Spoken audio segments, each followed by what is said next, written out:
오늘 교회를 찾은 여러분들을 사랑하고 축복합니다. 따뜻한 말로 위로해드리고 싶습니다. 그동안 사시느라고 얼마나 고생이 많으셨습니까?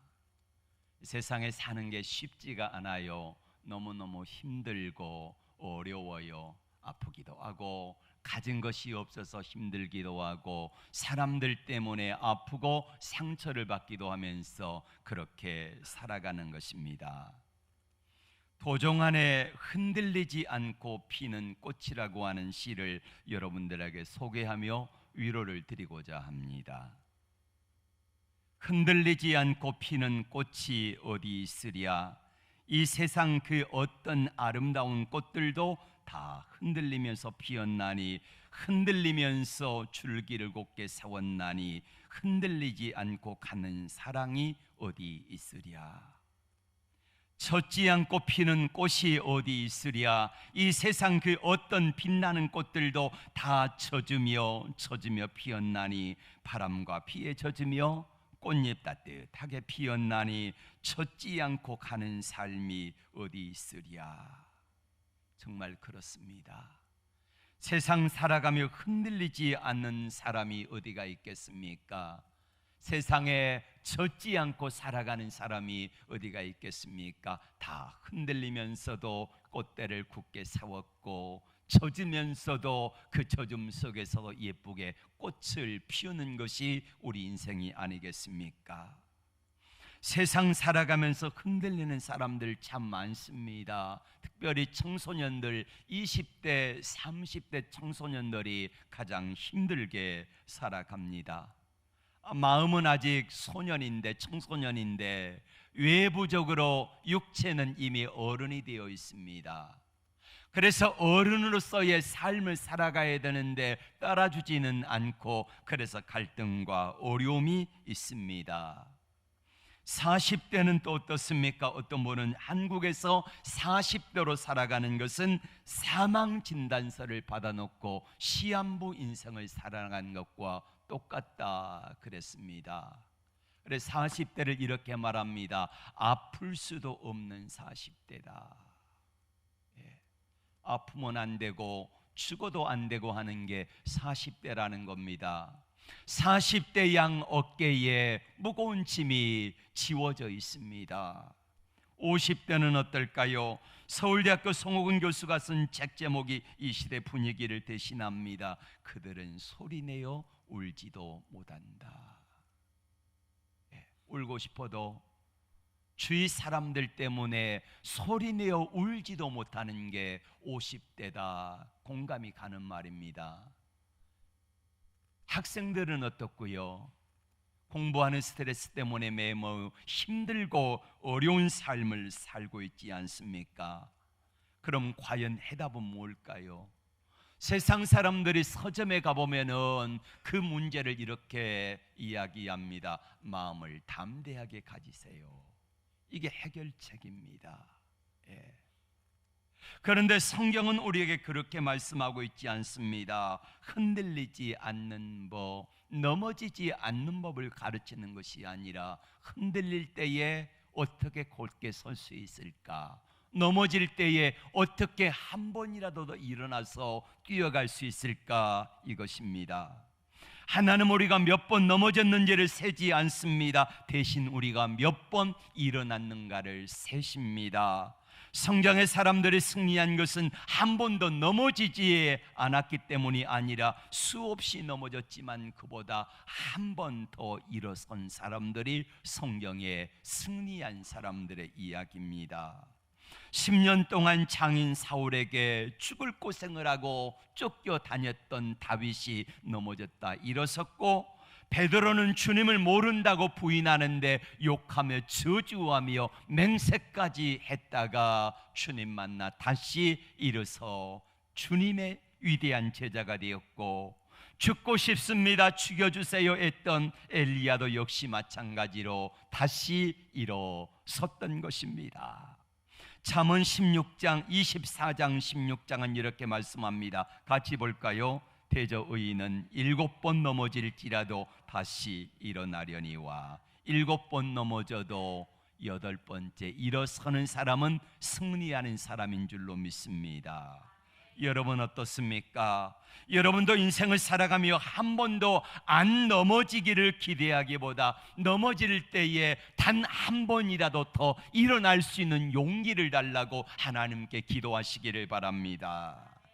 현대인의 병 중에 치명적인 병이 있습니다. 바로 고독이라는 병입니다.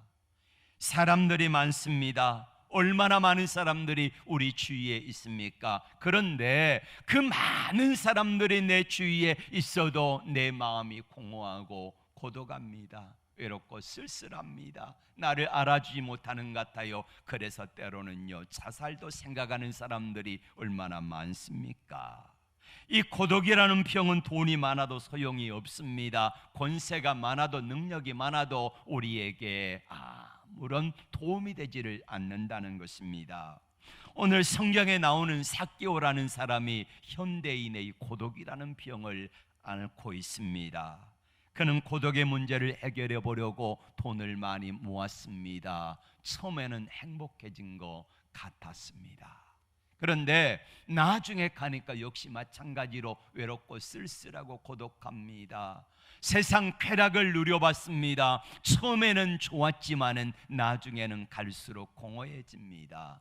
높은 자리에 올랐습니다. 그 자리에 오르기 위해서 다른 사람들을 짓밟고 무시하고 그 사람들을 어쨌든 그렇게 해서 밟고 올라갔습니다. 그러자 점점 사람들이 삭개오 주위에서 멀어져 가기 시작했습니다. 사람들이 아무도 없었습니다. 공허하고 외롭고 쓸쓸하고 너무너무 힘든 삶을 살아갔습니다. 사람들의 행복의 기준이 뭘까요? 사람들은 첫째로 불을 꼽습니다. 물질을 많이 가지면 행복한 줄로 압니다. 과연 그럴까요? 두 번째로는 세상에 권세와 명예가 있으면 행복할 줄 압니다. 과연 그럴까요? 삭개오가 정답을 말합니다. 아니라고 말입니다. 그러던 어느 날 돈은 내가 더 많은데 삭개오의 종이 행복해 보입니다. 내가 가진 권세가 많은데 내 종은 권세라고는 쥐뿔도 없는데 그 종의 모습을 보니까 너무너무 행복해 보였습니다. 그래서 그 종을 불러 묻습니다.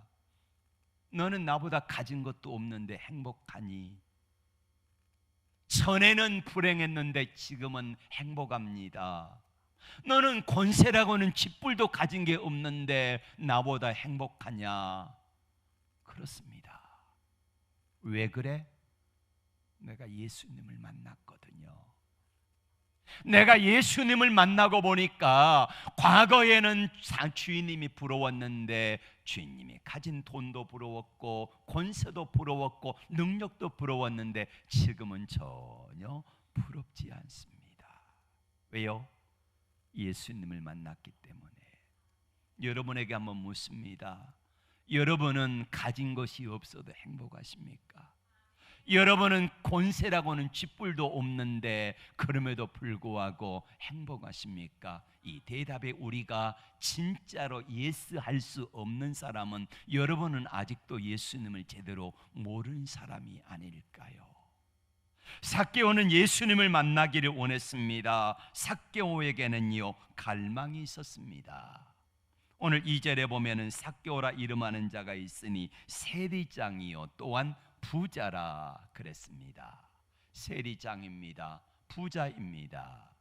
이랬던 삭개오가 예수님을 만나기를 원했습니다. 이 사람이 부자가 된 것은 어떻게 부자가 되었을까요?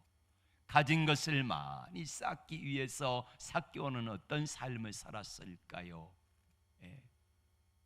당시 세리들은 대부분이 부정축제를 한 사람들이거든요. 세리로서 정상적인 월급을 가지고 살아간 것이 아니라 세리로서 살아가면서 부정축제를 하고 남의 것을 많이 취하여 속이고 빼앗은 것들이 많았기 때문에 그렇게 부자로 산 것입니다. 더군다나 삭개오라고 하는 사람은 여리고 성의 세무서장입니다. 당시에 여리고라고 하는 지역은요 우리나라로 말하면은 부산 세관도 같은 그런 요직입니다. 거기에 세무서장이었으니까 얼마나 생기는 게 많겠습니까? 근데 삭개오가 태어났을 때에 삭개오의 어머니 아버지가 아마 이름을 지어주면서 삭개오라고 하는 이름의 뜻이 뭐냐면은요, 순결하게 살아라, 깨끗하게 살아라 라는 의미가 있습니다. 근데 삭개오의 삶을 보면은 순결한 삶, 깨끗한 삶, 정직하고 의로운 삶이 아니라 세리로서 남의 것을 빼앗아 속여 취하는 그런 사람이 되어버리고 말았다는 것입니다. 아버지 어머니와 기대는 전혀 상관없는 삶을 살아왔던 것입니다. 삭개오가 우리와 같은 또 한 가지 컴플렉스는 3절에 나와 있습니다. 키가 작고 사람이 많아. 키가 작았다는 것입니다.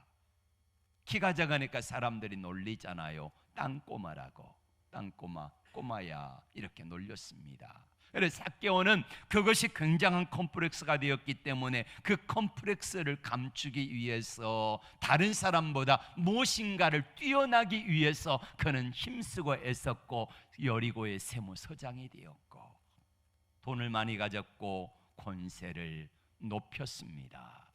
그래서 삭개오는 과연 행복했을까요? 아닙니다. 행복하지 못했습니다. 월간 직장이라는 잡지를 보면 우리나라 근로자의 70% 이상이 매일 어떤 특별한 기대 없이 그저 그렇게 직장에 출근을 한다는 것입니다. 아무런 기대 없이 말입니다. 그 중에서 3분의 1은 직장에 출근하면서 죽기보다 싫다 그렇게 직장에 꾸역꾸역 나간다는 것입니다.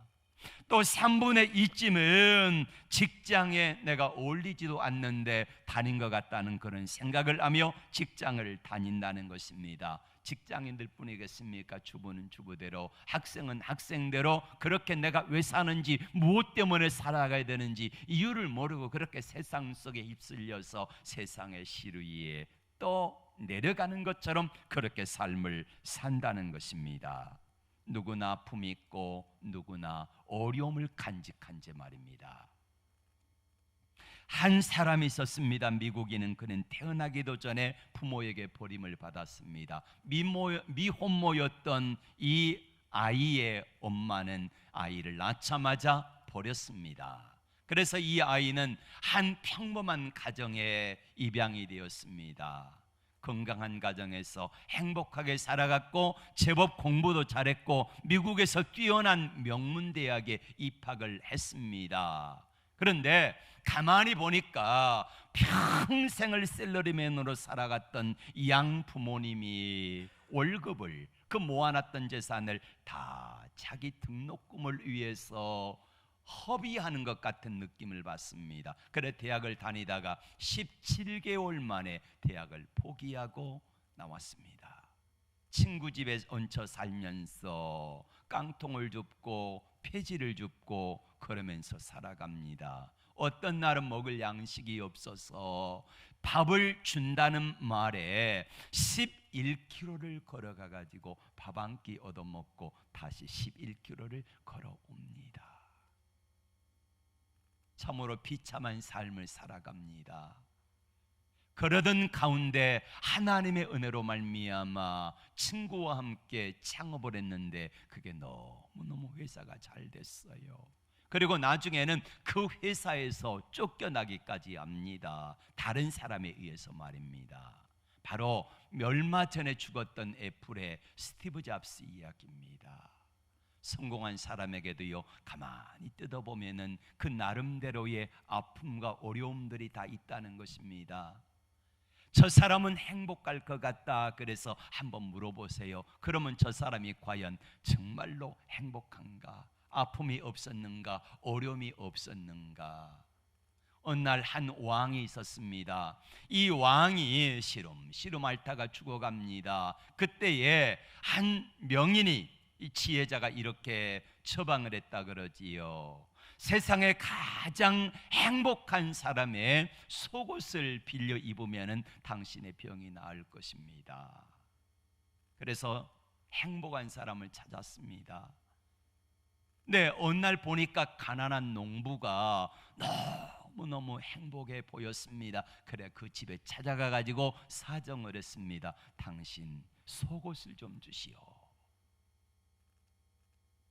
이 농부가 너무 난처해 가지고 도저히 줄 수가 없다는 거예요. 알고 보니까 너무 가난해서 속옷도 못 입고 살아가는 거예요. 왕이 생각했습니다. 행복은 다른 데 있지 않구나. 어디가 있어요? 내 마음에 있는 것입니다. 내 마음에. 세상 사람들은 내 마음에 있다 그러지만은 우리는요, 나와 함께 하시는 주님 손에 우리의 삶이 있는 줄로 믿습니다. 삭개오가 정말 다양한 것은요, 그에게 하나님을 향한 갈망이 있었다는 겁니다. 이 어려움과 아픔을 벗어나 보고자 하는 간절한 갈망이 삭개오에게 있었다는 것입니다. 그래서 3절의 말씀을 같이 볼까요? 저가 예수께서 어떠한 사람인가 하여 보고자 하되 키가 작고 사람이 많아 할 수 없어. 삭개오는 2절에 보니까 세리장이요 부자라 했습니다. 세리장이요, 여리고의 세무서장입니다. 부산 세관의 세무서장입니다. 여러분, 옛날에 부산에 인천에 세무서장을 했던 사람들은요, 집 몇 채씩 안 산 사람은 바보라 할 만큼 그렇게 살았었습니다. 여리고의 세무서장이었던 삭개오, 부자라. 자, 부자라 그러면은 세상적인 논리로 말하면은 부자들은 이렇게 살아가야 되지요. 좋은 차 타고 좋은 집, 넓은 대로 같은 집을 짓고 해외여행을 가면서 그렇게 살았더라, 이렇게 나와야 되지 않겠습니까? 그런데 삭개오는요, 3절에 보니까 부자지만 뭐예요? 예수님을 보고자 하되 만나고자 했다는 것입니다. 왜 예수님을 만나고자 했을까요? 내 삶에 세상에 가진 것으로도 권세로도 채워질 수 없는 그 무엇인가가 나를 누르고 있어서 그 문제를 해결하고자 예수님을 만나보기를 원했던 것입니다. 천재 수학자였던 파스칼이라고 하는 사람이 평생 명상록을 썼지요. 거기 보면 이런 이야기가 나와 있습니다. 세상 사람들은 세상에 어떤 것들, 물질로도 권세로도 능력으로도 채워질 수 없는 뻥 뚫린 구멍이 있다는 거예요. 근데 그 구멍은 뭘로 채워질 수 있느냐? 바로 예수님을 만나면 그 구멍이 채워진다는 것입니다. 많은 사람들의 세상 속에서 살아가면서 세상의 쾌락과 물질과 능력과 권세를 가지고 그 뻥 뚫린 구멍을 채우고자 애를 써보지만은요, 세상의 어떤 것들로도 채워지지가 않아요. 만족함이 없어요. 그래서 세상 속에 살아가면서 더 거기에 무엇인가 집착하며 그것을 취하기 위해서 더 많이 애를 쓰지만은 그 사람에게 참된 만족과 참된 기쁨, 참된 평화가 없는 삶을 살아간다는 것입니다. 3절 말씀을 보면은 저가 예수께서 어떤 사람인가 하여 보고자 하되, 예수님을 간절히 만나보고자 원했습니다. 보고자 했습니다. 예수님 만나보기를 원하여 삭개오는 주님께로 달려갔습니다. 그런데 우리 주님을 만나보기 위하여 달려갔지만은 그렇지 않아도 세상 사람들에게 손가락질을 많이 받는데, 삭개오의 콤플렉스가 뭐예요? 키가 작아요. 사람들은 많아요. 갈 수가 없어요. 그래서 삭개오는 포기하지 아니하고 뽕나무라고 하는 돌무화과 나무에 올라갑니다. 여러분, 삭개오의 나이가 몇 살쯤 되었을까요?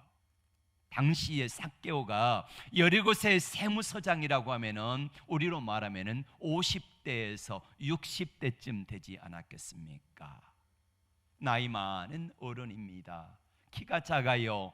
부자였으니까 배에 살도 쪘지 않겠습니까? 뚱뚱한 모습으로 나이 많은 삭개오가 뽕나무에 올라갑니다. 뽕나무에 올라가 가지고 예수님이 누구신가를 저 멀리서라도 뵙기를 원해요. 여러분, 삭개오의 심정을 한번 생각해 보십시오. 삭개오는 자신이 주님 앞에 나서기에 너무너무 부끄러운 사람입니다. 사람들이 삭개오 비롯한 세리들을 향하여서 매국노라고 했기 때문에 이 삭개오는 감히 예수님께 직접 나가가지고 예수님, 제가 예수님 만나 뵙기를 원합니다, 저를 만나주세요 할 수 없는 사람이었습니다. 그럼에도 불구하고 삭개오는 달려갑니다. 그리고 사람들이 많고 키가 작기 때문에 뽕나무에 올라가 가지고 지나가시는 예수님을 얼굴이라도 뵙기를 원하여서 보고자 했습니다. 그때 예수님께서 그 매달려 있는, 그 뽕나무에 매달려 있는 삭개오를 오셔서 보셨다는 것입니다. 5절의 말씀 볼까요? 5절 시작. 예수께서 그곳에 이르사 쳐다보시고 이르시되 삭개오야 속히 내려오라. 예수님이 삭개오가 뽕나무에 올라간 것을 누군가가 이야기를 했을까요? 주님은 그 모습을 보셨습니다. 예수님이 설교하시다가 사람들과 눈과 눈이 마주치는 것만도 은혜인데, 삭개오에게, 그 삭개오가 뽕나무에 올라가 있는 그 모습을 보시고 뽕나무 아래 오셔가지고 삭개오를 쳐다보시면서 삭개오야 내려오라, 내가 오늘 내 집에 유하여 하겠다라고 말씀하시는 것입니다. 사랑하는 여러분, 여러분 중에 오늘 누가 이 자리에 앉아 있을 때에, 내가 이 자리에 앉아 있는데 어떤 누가 하나님이 나를 바라보시는 눈길을 피할 수 있는 사람이 있겠습니까? 아무도 없습니다. 삭개오처럼 부끄럽고 죄송하고 또 너무너무 연약한 사람이에요. 우리 주님을 만나기에 너무 부족하고 우리 주님을 감히 쳐다볼 수도 없는 그런 사람에도 불구하고 우리 주님은 삭개오를 찾아오신 것처럼 저와 여러분들을 찾아오신 것입니다. 삭개오야 내려오라 하셨던 주님이 저와 여러분에게 찾아오셔서 사랑하는 아들아, 사랑하는 딸아, 내려오라, 내가 오늘 내 집에 유하여야 하겠다. 우리 주님은 우리에게 이렇게 말씀하십니다. 내가 너와 함께 하겠다. 가끔 이런 생각이 듭니다. 주님은 내 이름 아실까? 주님은 나의 형편 아실까? 주님은 내가 기도하는 나의 기도를 과연 들으실까? 이게 찬송이 되었잖아요. 내 이름 아시죠? 내 모든 생각도. 우리 주님이 과연 내 이름 아실까? 우리 주님이 내 생각을 아실까? 나의 모습을 주님은 과연 아실까?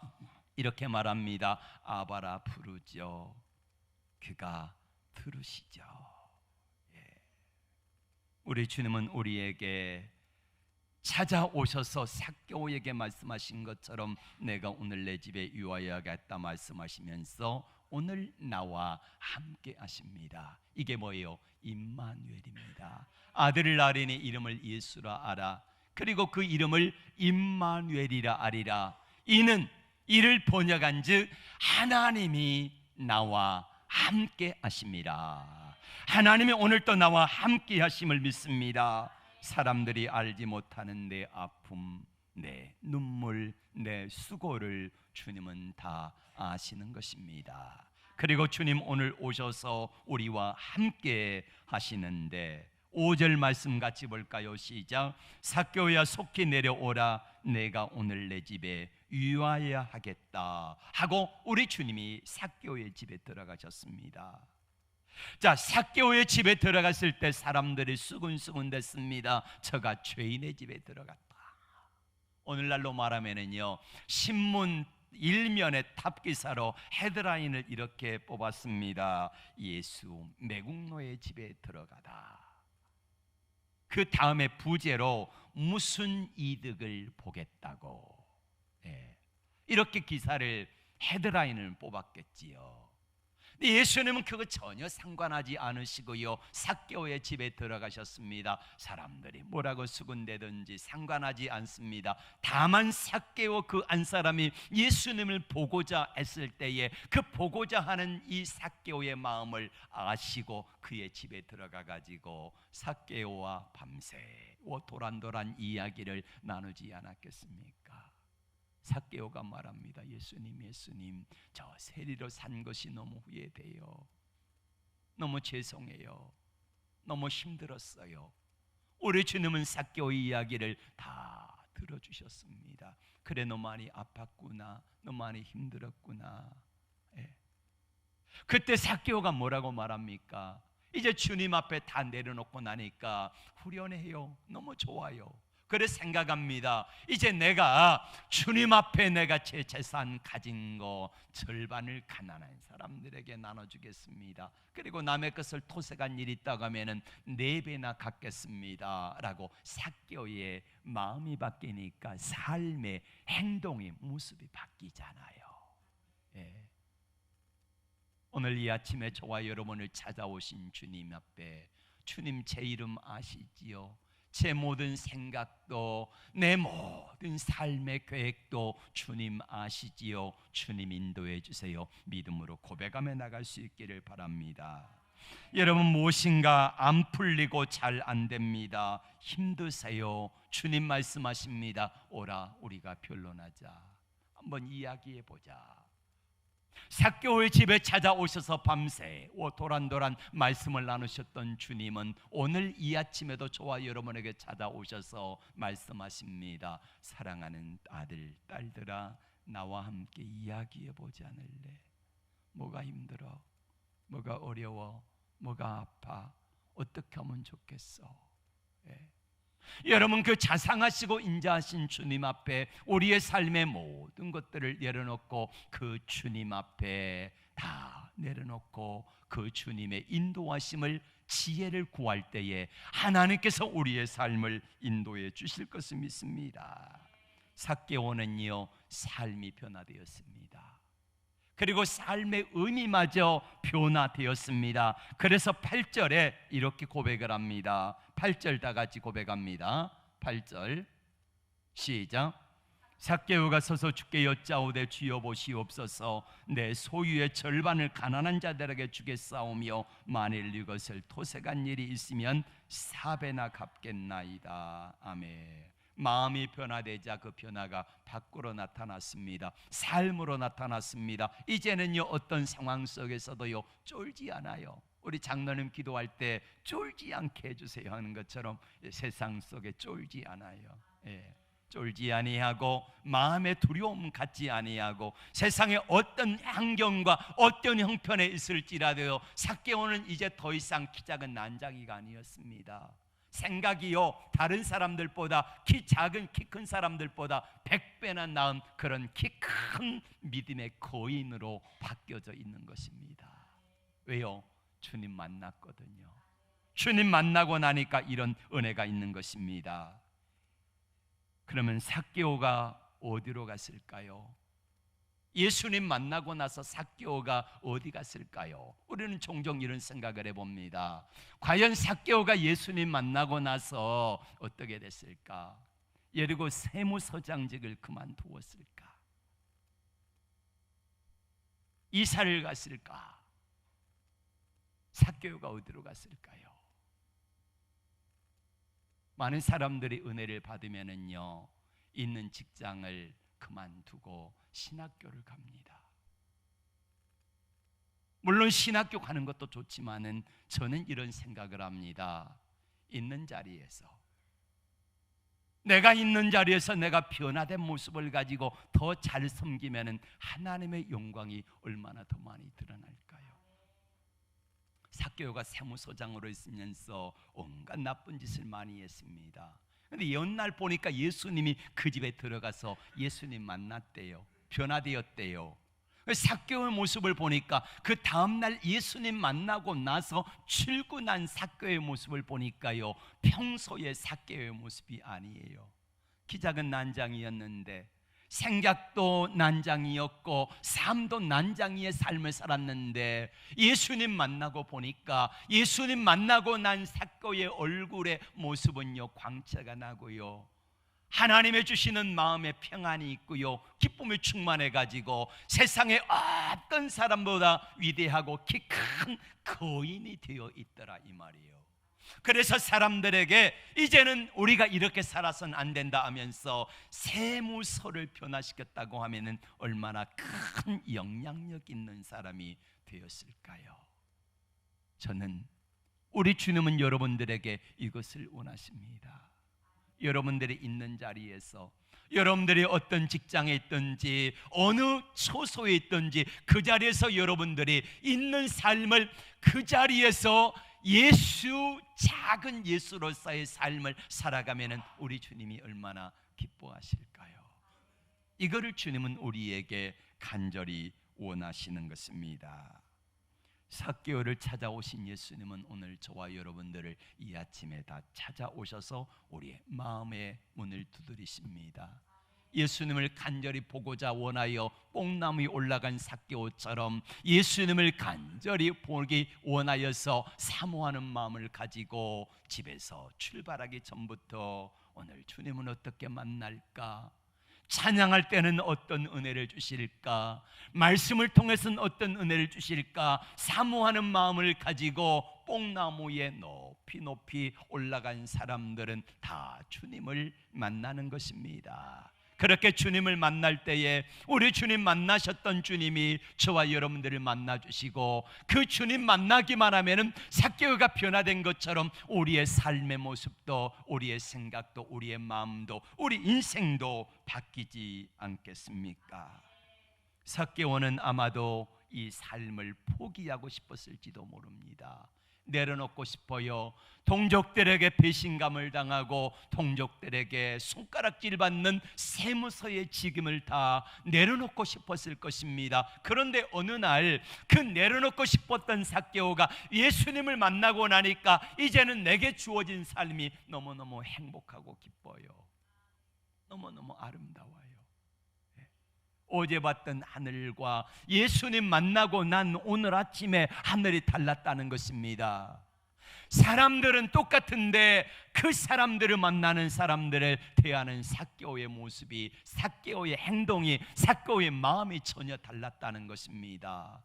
여러분, 이 아침에 저와 여러분들이 주님 만나기 위하여 뽕나무에 다 올라왔지 않습니까?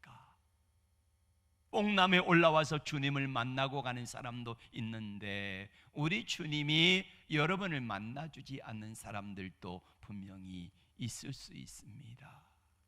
뭐 때문에 앉아 계십니까?